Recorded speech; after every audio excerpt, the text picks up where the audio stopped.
जोस जाँगरका साथ देशलाई के गरौँ भन्ने मान्छेलाई फुटबल हानिएको हो।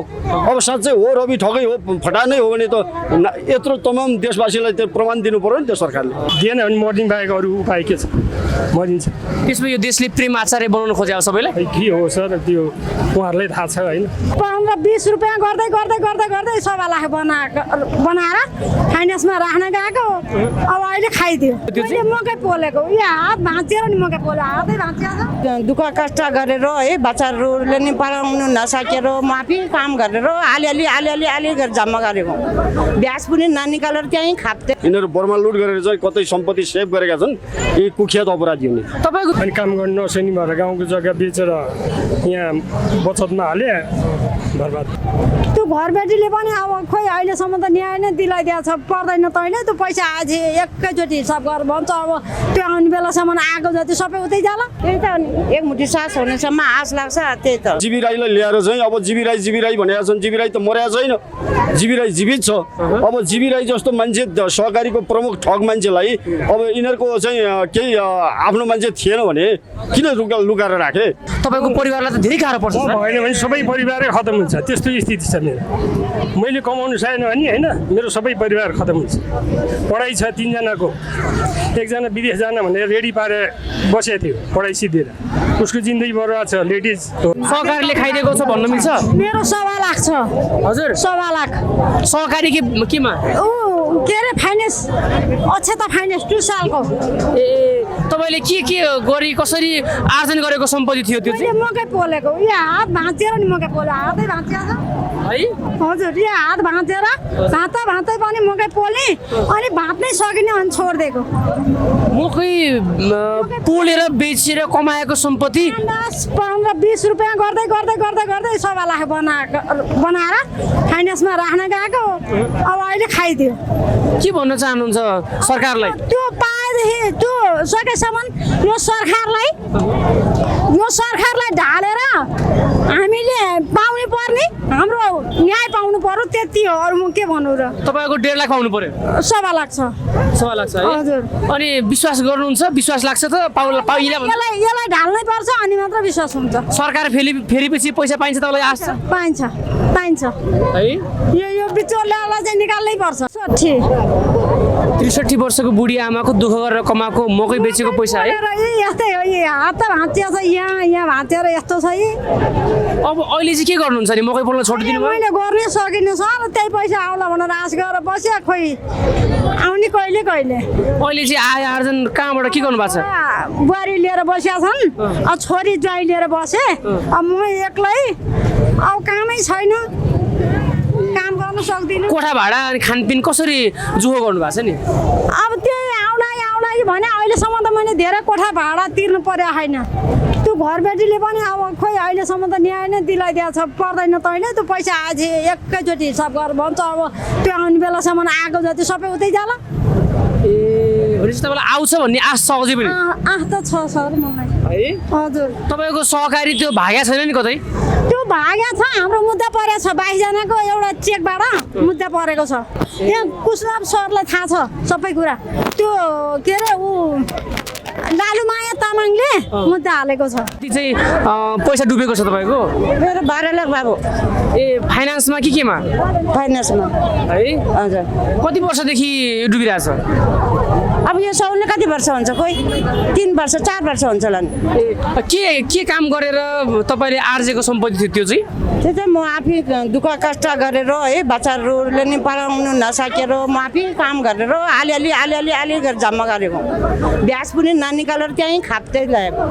ए आउला कि भन्ने आशले है? त्यही त नि अलिकतिले धेरै बनाऊ भने धेरै भएन। तपाईँलाई के अरे आश छ सरकारप्रति आश छ कि पैसा मेरो मिल्छ भनेर? अब सबै आउँदा त आश लाग्छ बाबु। तपाईँ यसरी आन्दोलित आज पहिलो दिन हो होइन? आइरहन्थ्यो आइदियो तर लामो समयपछि त आज पहिलो दिन हो नि है? होइन आज 20मा नै आइरहेको। 20मा नै अब आन्दोलनमा नियमित आउनुभयो भनेदेखि पैसा पाउँछ भन्ने तपाईँलाई आशा सरकारले के गर्छ कि भन्ने भनेर अब सबैले भाषण गर्दा त्यही आशा लाग्छ।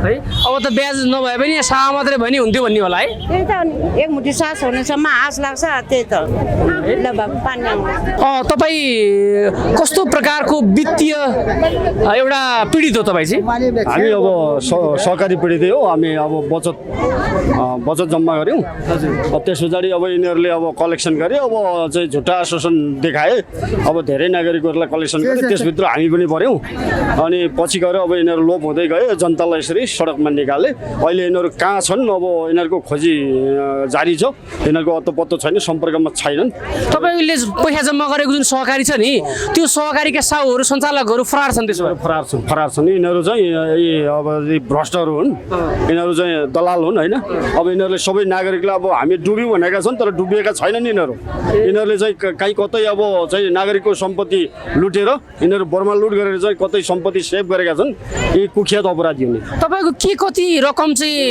नष्ट मतलब जम्मा भएको थियो त्यो अब गायब भयो भनौँ न मेरो भनौँ 50-52 लाख 50-52 लाख है त के काम गर्नुहुन्थ्यो कुन व्यवसाय गर्नुहुन्थ्यो कति वर्षको कमाइ थियो त्यो चाहिँ मेरो व्यवसाय त घर जग्गा म ठेक्कापट्टा हो अनि मेरो श्रीमती पनि त्यही स्टाफ हो अब त्यसरी नै कलेक्सन गरेको हो म मेरो ठेक्कापट्टाबाटै चाहिँ कलेक्सन गरेको पैसा हो त्यो कति वर्षको कमाइ थियो त्यो तपाईँको यो त मेरो भनौँ न 5-7 वर्ष है खेरी चुर्लीमै डुब्यो है डुब्यो आशा छ कुनै सरकारले देला भन्ने अब सरकार त यो देशमा के सरकार छ र अब प्रष्टै भन्नुपर्दा अब यो पशुको व्यवहार गरेको सरकार हो अब यिनीहरूले नागरिकलाई अब कहाँ के गरिरहेका छन् र अहिलेसम्म हाम्रो देशका सरकारहरूले केही गर्दैन नि अब यिनीहरूलाई के भन्ने के भाषाले अब यिनीहरूलाई सम्बोधन गर्ने पनि हाम्रो त लगभग ठाउँै छैन आजसँग कतिौँ पटक तपाईँ यसरी आफ्नो गुमेको रकम अथवा जम्मा भएको त्यो हराएको रकम माग्न आएको कतिचोटि हो आज यो यसरी जमघट भएको त धेरै पटक भयो हामी व्यक्ति विशेषले यिनीहरूलाई खोजी गरेर अब चाहिँ गेटमा ढकढकाएको नै अब वर्षौँ भयो अब यिनीहरूलाई कहीँ पत्तो पनि लाग्दैन पत्तो लागेर कतै भेटियो भने पनि अब यिनीहरूले झुट्टा आश्वासन दिएर फरार हुने यिनीहरूको यस्तै अब झुट्टो खेतीहरू गरिरहेका छन् किन त्यो तपाईँको सहकारी तपाईँको रकम चाहिँ जम्मा भएको रकम चाहिँ ठगहरू चाहिँ सरकारले खोज्न सक्दैन सरकारले चाहे त सक्छ नि अब उदाहरण जीवी राई नै छ नि जीवी राई जीवितै छ नि यिनीहरू सरकारले यिनीहरूको मातहतको मान्छे अब सहकारी प्रमुख मान्छे हो नि त जीवी राई होइन अब यिनीहरूले चाह्यो भने एक व्यक्तिलाई सिङ्गो देश घुमाएर जेलमा कस्टडीमा हाल्न सक्ने सरकारले एउटा जीवी राईलाई ल्याएर चाहिँ अब जीवी राई भनेका छन् जीवी राई त मरेको छैन जीवी राई जीवित छ अब जीवी राई जस्तो मान्छे सहकारीको प्रमुख ठग मान्छेलाई अब यिनीहरूको चाहिँ केही आफ्नो मान्छे थिएन भने किन लुकाएर राखे यिनीहरूले ल्याएर चाहिँ ऊ मार्फत चाहिँ को छन् त भ्रष्टहरू अनि सहकारी ठगहरू व्यापकै कुख्याती रूपले चाहिँ उनीहरू फरार भएका यो देशमा पनि नभएका अथवा एकदमै लुकेर बसेका हुन् कि यो प्रहरीले खोज्न नचाहेको हो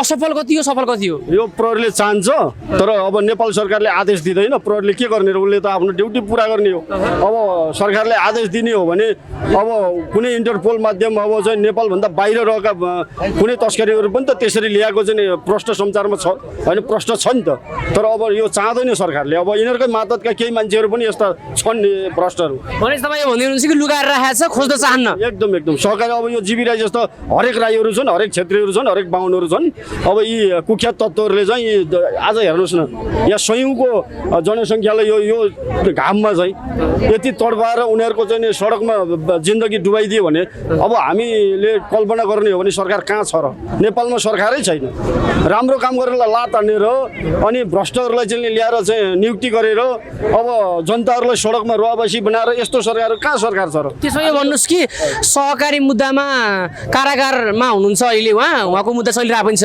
रवि लामिछानेले तपाईँ के भन्न चाहनुहुन्छ त्यसो उहाँको लागि त अब एक प्रकारको फुटबल हानेको सरकारले होला अब केही मात्रामा उसको पनि गल्ती छ भने उसलाई कारबाही नगर्नुपर्छ भन्ने होइन रविलाई पनि कारबाही त हुनुपर्छ प्रमाणको आधारले तर रवि भन्दा अहिले देशमा विश्वमा व्यापक जीवी राई भनिराखिएको छ नि यो जब सरकारले लुकाएर चाहिँ यो अद्भुत तरिकाले छोपेर राखेको छ नि यो चाहिँ के गरेको यो सरकारको कानमा कतिपटक कति मान्छेहरूले बताइसके कति मान्छेहरूले चाहिँ आवाज उठाइसके तर अब जीवी राई यो जमिन मुनि त छैन यिनीहरूको चाहिँ मातहतभित्र यिनीहरूले चाहिँ सेभ गरेको मान्छे हो जीवी राई अब तर रविको विषयमा तपाईँले कुरा गर्नुभयो हामी रविको पक्ष त होइनौँ ऊ समग्र देशको हाम्रो आफ्नो मान्छे हो हामी रवि पनि यही नेपालमा जन्मेको मान्छे हो मैले भनेको चाहिँ तपाईँ पनि सहकारी पीडित भएको भएर सहकारी रकम अपचलनको मुद्दा उहाँलाई छ त्यो भएर तपाईँको चाहिँ केमा तपाईँ पक्षपाती हुनुहुन्छ हुनुहुन्छ कि के हुनुहुन्छ भनेर सोधे अब यहाँले प्रश्न राख्दै गर्दा अब रविको खुल्याम नेपाल सरकारले चाहिँ आम नागरिकलाई कहाँ प्रमाण देखाइदिएको छ र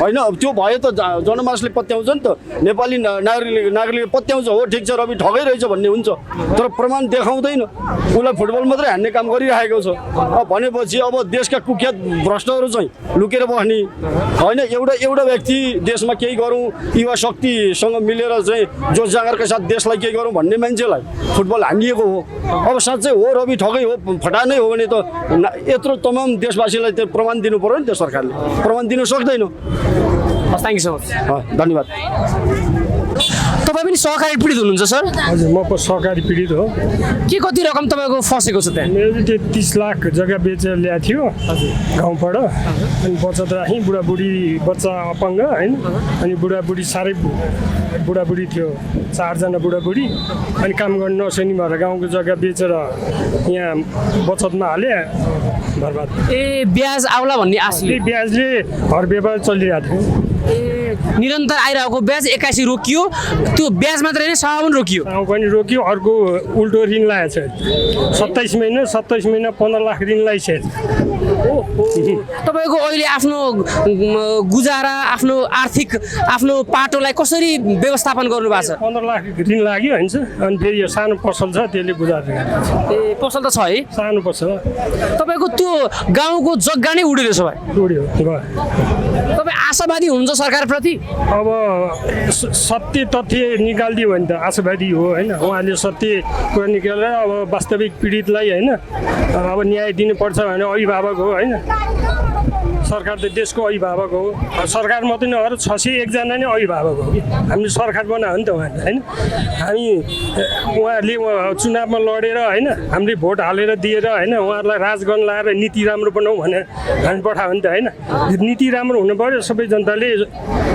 यो सुविधा पाउँछ जनताको जम्मा गरेर दुःख गरेर कमाएको पैसा घर जग्गा बेचेर कमाएको पैसालाई सरकारले दिन सक्दैन भने यो सरकार कस्तो सरकार हो कस्तो छ हामीले बुझ्नु छैन हामी त्यति पढाइ पनि छैन हामीले त बुझ्नु छैन अब पढाइ लेखाइले त कति असर होला होइन जस्तै कि तपाईँको सहकारी तपाईँले जहाँ रकम बचत गर्नु भएको थियो नि जम्मा गर्नु भएको थियो नि त्यो सहकारीका सञ्चालकहरू त फरार छन् होला है अहिले फरार छ अन्त ती व्यक्तिहरू सम्पर्कमा आए पनि तपाईँ जस्ता धेरैलाई दिनुपर्ने छ होला उनीहरूले तपाईँको पैसा के पुरै आउँछ भन्ने आशा राख्नु भएको छ अझै पनि आशा त छ अब यो हाम्रो ज्यान बाँचीसम्म होइन नआउँछ कि भन्ने आशा छ होइन यत्रो जनताहरू छ होइन तपाईँ के भन्न चाहनुहुन्छ उनीहरूले जो सहकारी सञ्चालक हुनु उनीहरूले दिन सकेनन् भने यो सरकारले दिनुपर्छ भन्ने तपाईँको माग हो कि 100% सरकार दिनु सरकार भने त देशको अभिभावक हो नि त होइन उहाँको पैसा जाने होइन जनताकै पैसा हो ऋण लाग्यो नि जनतालाई लाग्ने हो होइन अब 27 अरबको ब्याज 4 अरब के अरे 4 खरब हुन्छ 27 खर्ब 4 खरब त ब्याजै तिर्नुहुन्छ होइन हामी जनतालाई 3 खरब 3.5 खरब दिनु त कुनै गाह्रो छैन नि होइन हामी त सर यो 1 लाख हामी डोनेसन हानेर ऋण तिर्न नि तयार छ हामी विदेशी ऋण 1 लाख बरु हामी डोनेसन हाल्छौँ होइन एउटा व्यक्ति बराबर तर विदेशीको ऋण हामी किन हाल्ने होइन हाम्रो देश बाँचोस् राम्रो होस् सबैले सुख सुविधा पाओस् होइन भनेपछि यो देश ऋणमा छ तपाईँलाई बडो पिर लागेको छ है पिर लागेको छ नि हाम्रो देश अब नेपाल आमा हो माया लाग्छ होइन नेपाल आमाले जन्माएको छोरा हामी हो होइन अब हेर्नु न प्रत्येक व्यक्तिको टाउकोमा थाप्लोमा चाहिँ जन्मिँदै मान्छेको चाहिँ 96,000 प्रत्येक व्यक्तिको टाउकोमा ऋण छ हेर्नुहोस् त्यसै पनि तपाईँको व्यक्तिगत जिन्दगीमा 30 लाख ऋण छ 30 लाख उल्टो अर्को 15 लाख फेरि भनेपछि यो देश व्यक्ति ऋणमा डुबै मर्ने भयो हामी त डुबेर मर्ने भयो नीति नियम राम्रो ल्याउनु पऱ्यो कि जुनै पार्टी होस् होइन जुनै पार्टीको सरकार आयो नीति नियम राम्रो हुनु पऱ्यो हाम्रो शासन हुनु पर्यो हाम्रो शासन है उहाँहरूले शासन बनाउने हो होइन तर जनताको लागि नीति नियम राम्रो हुनु पऱ्यो हाम्रो डुबेको पैसा हाम्रो गुमेको पैसा हाम्रो त्यो रोकिएको पैसा सरकारले जिम्मेल दिनु पर्यो जिम्मेल दिनु त्यो त 100% हो लिएन भने के गर्नुहुन्छ लिएन भने हाम्रो जिन्दगी अब बित्छ अर्को मेरो त 10 जना परिवार छ होइन अब म बितेपछि अरू परिवारलाई असर पर्छ अपाङ्गलाई असर पर्छ बौद्धिक अपाङ्ग छ होइन बुढाबुढीले कसरी खाने गाह्रो छ नि अब सबैको ज्यान बर्बाद हुन्छ म यस्तोको ज्यान बर्बाद 10 जना हुने यो नेपालभरिमा कतिको ज्यान बर्बाद हुन्छ होइन भनेपछि गरिबी पनि बढ्ने भयो अशिक्षा पनि बढ्ने भयो अथवा धेरैको बढ्ने भयो है? एकदम खतरा छ सर अपराध बढ्ने भयो अपराध बढ्ने भयो अब सरकार पक्षले राम्रोसँग बुझेर होइन म यो पार्टी भन्दिनँ सबै त 601 जना छ नि त उहाँहरू समझदारी गरेर जनतालाई कुन सुविधा दिन् त्यो उसमा लाग्नु फाइदा हुन्छ तपाईँलाई यो देशको प्रधानमन्त्री को हो थाहा छ? केपी ओली नाम चाहिँ थाहा रहेछ है? म यो चाडालाई भोट हालेँ सर पहिला मैले राप्रपालाई हालेँ होइन मेरो हजुरबा राप्रपा थियो अनि त्यसपछि काङ्ग्रेसको हाम्रो गाउँकै उठ्यो होइन उहाँलाई हालेँ त्यसपछि एमालेलाई हालेँ एमाले नै साथी नै थियो उहाँ यो सिद्धान्त सिन्हा मलाई त राजनीति चाहिँदैन होइन अब भोट हाल्नै पर्छ अधिकार तपाईँको हक अधिकार सुनिश्चित गर्न भन्नुभयो होइन अहिले जनतालाई यहाँ सडकमा ल्याउनु भयो नगएको भने हामी कहीँ पनि छैन प्रत्येक ठाउँमा गयो कहीँ केही नभएर हामी सडकमा आएको पुरो पिर लाग्छ है दाइ? पिर मात्रै हुन्छ हाम्रो ज्यान अब धेरै बाँध्दैन जस्तो लाग्छ दुःख लाग्छ है दाइ? एकदम दुःख छ मेरो त झन् खतरा एउटा बौद्धिक अपाङ्ग छ त्यसले नै तनाव बनाइरहेको छ होइन त्यसलाई घाँस बाँस कपासको लागि बाबुआमा कन्टिन्यू खट्नुपर्छ हामीले कमाएर जोगाएर राख्नै सक्दैन उसकै लागि अब उसलाई स्याहार सुसार गर्नु पऱ्यो होइन अब मैले उनीहरूको घाँस बाँसको लागि कमाउनु पऱ्यो होइन एउटा अपाङ्गको कति असर पर्छ त्यहाँ हामीसँग आउनुहोस् बुझ्नुहोस् मसँग यस्तो अपाङ्ग बाबुआमा 50 जना छ अपाङ्ग 50 जना मसँग साथी छ एकचोटि हामीसँग आउनुहोस् बुझ्नु देशमा कति होला देशमा त कति छ बर्बाद छ क्या देश तपाईँलाई यो देश छ सरकार छ भन्ने फिल छैन है?